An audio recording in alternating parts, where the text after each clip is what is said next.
허락하신 하나님의 말씀은 이사야서 44장 9절로 20절까지 말씀입니다. 우상을 만드는 자는 다 허망하도다. 그들이 원하는 것들은 무익한 것이거늘 그들의 증인들은 보지도 못하며 알지도 못하니 그러므로 수치를 당하리라. 신상을 만들며 무익한 우상을 부어 만든 자가 누구냐? 보라, 그와 같은 무리들이 다 수치를 당할 것이라. 그 대장장이들은 사람일 뿐이라. 그들이 다 모여 서서 두려워하며 함께 수치를 당할 것이니라. 철공은 철로 연장을 만들고 숯불로 일하며 망치를 가지고 그것을 만들며 그의 힘센 팔로 그 일을 하나 배가 고프면 기운이 없고 물을 마시지 아니하면 피로하니라. 목공은 줄을 느려 재고 붓으로 긋고 대패로 밀고 곡선자로 그어 사람의 아름다움을 따라 사람의 모양을 만들어 집에 두게 하며 그는 자기를 위하여 백향목을 베며 디르사 나무와 상수리 나무를 취하며 숲의 나무들 가운데에서 자기를 위하여 한 나무를 정하며 나무를 심고 비를 맞고 자라게도 하느니라. 이 나무는 사람이 땔감을 삼는 것이거늘 그가 그것을 가지고 자기 몸을 덮게도 하고 불을 피워 떡을 굽기도 하고 신상을 만들어 경배하며 우상을 만들고 그 앞에 엎드리기도 하는구나. 그 중에 절반은 불에 사르고 그 절반으로는 고기를 구워 먹고 배불리며 또 몸을 덮게 하여 이르기를 아 따뜻하다 내가 불을 보았구나 하면서 그 나머지로 신상 곧 자기의 우상을 만들고 그 앞에 엎드려 경배하며 그것에게 기도하여 이르기를 너는 나의 신이니 나를 구원하라 하는도다. 그들이 알지도 못하고 깨닫지도 못함은 그들의 눈이 가려서 보지 못하며 그들의 마음이 어두워져서 깨닫지 못함이니라.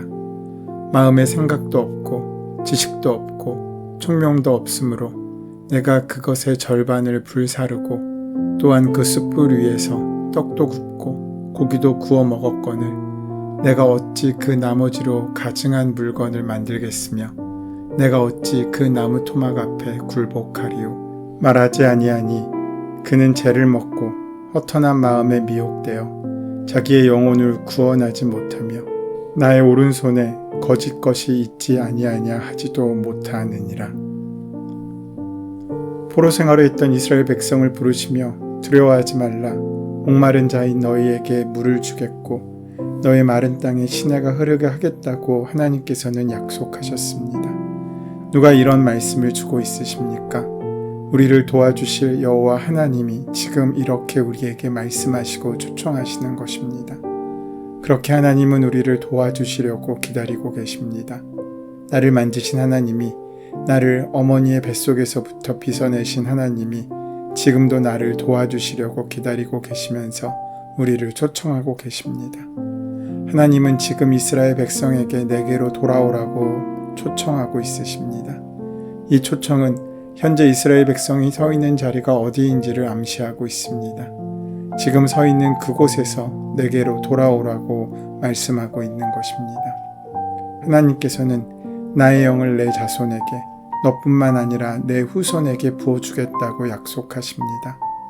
포로 생활과 같은 상황과 환경에 눌려 살아가는 영적 이스라엘인 오늘날의 우리에게도 동일하게 허락하시는 희망의 메시지입니다.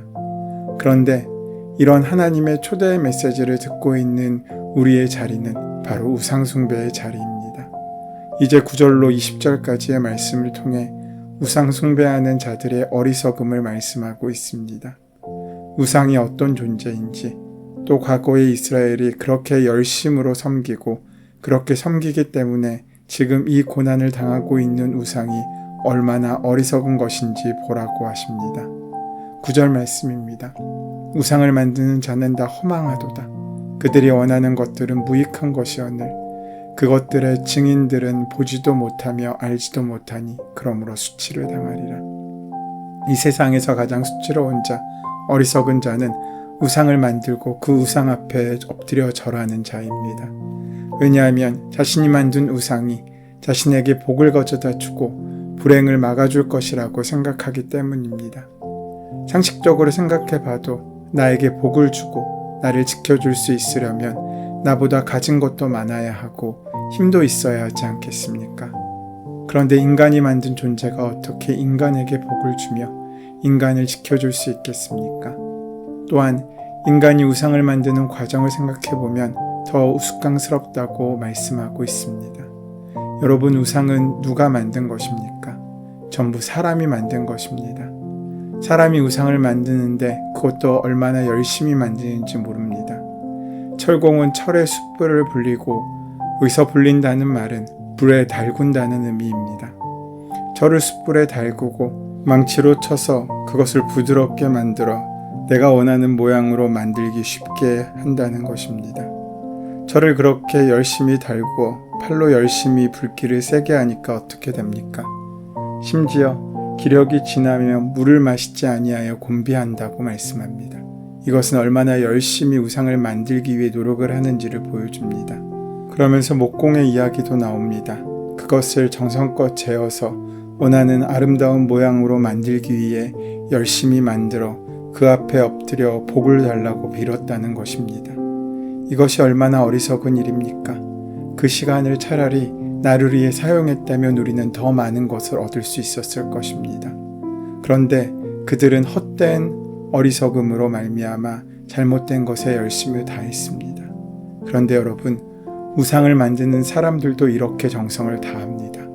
우상 앞에 절하는 사람도 어쩌면 우리 그리스도인보다 더 정성을 다하는지 모릅니다. 하지만 그렇게 열심히 정성을 다하면 다할수록 그것은 더 큰 어리석은 일이 되는 것입니다. 목공이 우상을 만들 때, 또 철공이 철로 자신이 원하는 우상을 만들 때 그렇게 한다는 것입니다. 13절 중간에 사람의 아름다움을 따라라고 했습니다. 그러니까 사람의 모양을 만드는데 특별히 아름답게 만들어야 더 능력이 있다고 생각하는 것 같습니다. 15절에 하는 이야기는 동일한 나무를 가지고 불도 떼고 우상도 만든다는 것입니다. 여러분, 나무의 운명은 누구에게 달려 있습니까? 이 나무가 불에 태워질 장작이 될지 아니면 우상이 될지는 누구의 손에 달려 있다는 것입니다. 그것은 그것을 선택한 사람의 손에 달려 있는 것이지 않습니까? 땔감으로 쓸 것인지 우상을 만들 것인지 스스로 정해놓고 그 앞에 엎드려 정하니 얼마나 어리석은 일이냐 하는 것입니다. 그렇게 만들어서 우상을 섬기는 것을 20절에 보면 재를 먹는 거나 마찬가지라고 합니다. 재는 먹는 것조차 힘들 것 같습니다. 그것이 목구멍에 잘 넘어가겠습니까? 그리고 아무리 많이 먹은들 그것이 어떤 영양가가 있겠습니까? 우상을 섬기는 자는 이러할 것이라고 말씀하고 있는 것입니다. 결국 한 나무를 잘라 작은 토막은 우상을 만드는 데 쓰고 다른 큰 토막들은 고기를 구워 먹고 화로불을 피우는 데 쓰는데도 사람들은 자기가 절하는 그 나무가 바로 자기가 고기를 구워 먹던 그 나무인지를 생각하지 못한다는 것입니다. 그것은 전적으로 내 선택에 달린 일이고, 그것은 반대로 얘기하면 우상은 오히려 내가 선택하는 것이지 우상이 내 인생을 선택하고 이끌어가는 것이 아님을 반증하고 있는 것입니다. 이 세상의 신은 오직 하나님 한 분이신데 우상을 만들어 놓고 그것을 신으로 섬기는 인간이 얼마나 어리석은 것입니까? 하지만 이스라엘 사람들이 바벨론에서 70년 동안 포로로 잡혀 생활하면서 그들은 우상의 형상을 나무로 만들기 시작했습니다. 15절로 17절 말씀을 다시 보시면 이 나무는 사람이 땔감을 삶는 것이오늘 그가 그것을 가지고 자기 몸을 덮기도 하고 불을 피워 떡을 굽기도 하고 신상을 만들어 경배하며 우상을 만들고 그 앞에 엎드리기도 하는구나 라고 말씀합니다. 당시 우상을 만드는 대부분의 재료는 목재였습니다. 우상을 만드는 사람이 산에서 나무를 베어와 그 중에 일부는 땔감으로 씁니다. 또한 불을 피워 떡을 굽기도 하고 자신의 몸을 따뜻하게도 합니다. 그리고 남은 목재로 우상을 만드는데 자기가 만든 우상 앞에 엎드려 경배하면서 나를 구원하라 하고 있으니 얼마나 어리석습니까? 인간의 열심을 땔감으로 만든 데 사용했다면 우리는 그 온기를 얻을 수 있을 것입니다. 인간의 열심과 노력을 가지고 나무를 떡을 만드는 귀한 장작으로 사용했다면 우리는 떡을 굽고 요리를 만들어 몸에 힘도 얻었을 것입니다. 하지만 그들은 그 열심을 가지고 우상을 만들었고 그 결과 더 큰 죄를 지어갔다는 것입니다. 떡을 구워 먹던 땔감이 될 수도 있었고 몸을 따뜻하게 하는데 재로 사라져 버릴 수도 있었던 나무에 불과했던 것입니다. 그런데 그것을 신이라고 나를 구원하라고 하니 이 얼마나 어리석은 모습입니까? 그런데 본문은 그 어리석은 이유를 이렇게 설명합니다. 18절 말씀에 그들이 알지도 못하고 깨닫지도 못함은 그들의 눈이 가려서 보지 못하며 그들의 마음이 어두워져서 깨닫지 못함이니라. 땔감으로 우상을 만들어 놓고 그것에 엎드려 절하는 것이 얼마나 어리석은지 알지도 깨닫지도 못하는 이유는 그들의 눈이 가려졌고 마음이 어두워졌기 때문이라고 합니다. 무엇이 눈을 가리고 무엇이 마음을 어둡게 한 것입니까? 그것은 죄입니다. 인간의 탐욕과 정욕이 그 눈과 마음을 가리고 어둡게 만든 것입니다. 그 결과 우상을 숭배하는 어리석은 행동을 하게 된 것입니다. 아무 인격도 능력도 없는 나무에 자신이 원하는 모습을 만들어 놓고 거기에 대고 경배하며 절하면서 자신이 원하는 것을 간청하는 것, 이것이 우상숭배인데 이 우상숭배는 곧 자신의 탐욕의 또 다른 모습입니다. 우상숭배는 자신의 탐욕이 빚어내는 결과입니다. 우상은 바로 인간의 욕심과 탐욕의 반응이기 때문입니다. 자신이 원하는 탐욕을 이루기 위해 인간이 스스로 만들어 놓은 목적을 이루기 위해 자신의 탐욕이 빚어놓은 형상 앞에서 자신의 소원을 추구하는 것이 바로 우상숭배입니다. 그래서 우상숭배자는 눈이 있어도 보지 못하고 귀가 있어도 듣지 못합니다. 왜냐하면 자신의 탐욕이 그 눈과 귀를 가리고 있기 때문입니다. 우상, 곧 자신의 탐욕의 허상에 스스로 갇히게 된 것입니다.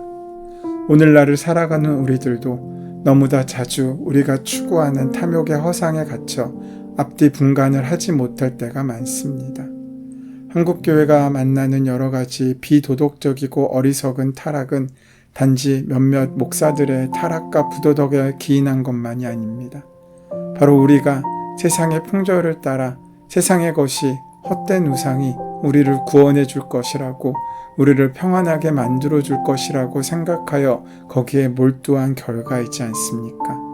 그렇게 세상의 성공이라는 허상에 갇혀 눈과 귀가 가리어진 채 스스로 열심히 우상을 쌓아놓은 결과가 지금 우리의 참담함이지 않습니까? 우리 스스로 원했던 성취와 욕망의 성공의 탑에 도취되어 내 스스로 그 허상에 휘둘려 앞뒤 분별 없이 함께 채찍질하며 달려와 보니 어느 순간 추락하고 있는 내 허상을 발견하게 됩니다. 오직 경배받을 분은 하나님에 없다고 분명히 말씀해주고 있으심에도 불구하고 우리는 우리의 탐욕과 욕망을 따라 성공과 세상의 인정을 추구하다가 결국 편리하고 쉬운 길인 화려함의 우상을 쫓아 살아갑니다. 하나님을 섬기며 살아가는 자가 추구하는 예수님의 십자가와는 거리가 먼 영광과 번영의 우상을 섬기며 살아가는 것입니다. 세상 사람들이 걷는 편리함의 우상, 즐거움의 우상을 추구하며 살아가게 됩니다. 우상 숭배의 자리, 허상과 탐욕의 자리에 서 있는 이스라엘 백성들, 그리고 우리들을 향하여 하나님은 재차 거듭해서 그런 우리를 부르시고 초대하고 있으신 것입니다. 하나님을 섬기지 않고 다른 것을 섬기는 자에게는 참다운 만족이 있을 수 없습니다. 왜냐하면 우리는 물질로는 만족할 수 없는 하나님의 형상을 가진 존재들이기 때문입니다. 하나님을 섬기지 않고 다른 것들을 섬기는 자에게는 참다운 만족이 있을 수 없습니다.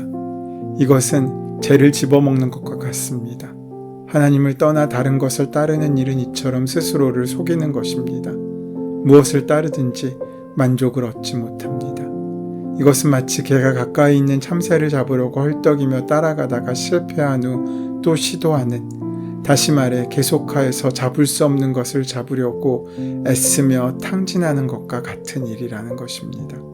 20절 말씀에 나의 오른손에 거짓 것이 있지 아니하냐 하지도 못하느니라. 스스로 속은 심령은 그의 경험보다 양심보다 강하게 그 속는 방향으로 다름질합니다. 그렇게 반성하지도 않습니다. 하나님을 바라고 하나님을 의지하며 하나님께 구하고 하나님께 모든 영광을 돌리는 하나님의 자녀로서의 삶이 우리에게 필요한 이유입니다. 그러한 삶을 살아가는 저와 여러분 되시기를 소원하고 축원합니다. 은혜의 주님, 헛된 우상에 빠져 우리의 인생을 낭비하지 않게 하시고 참된 진리의 길을 따라 날마다 살아가는 우리의 삶을 이끌고 함께하여 주시옵소서. 예수님의 이름으로 기도드립니다. 아멘.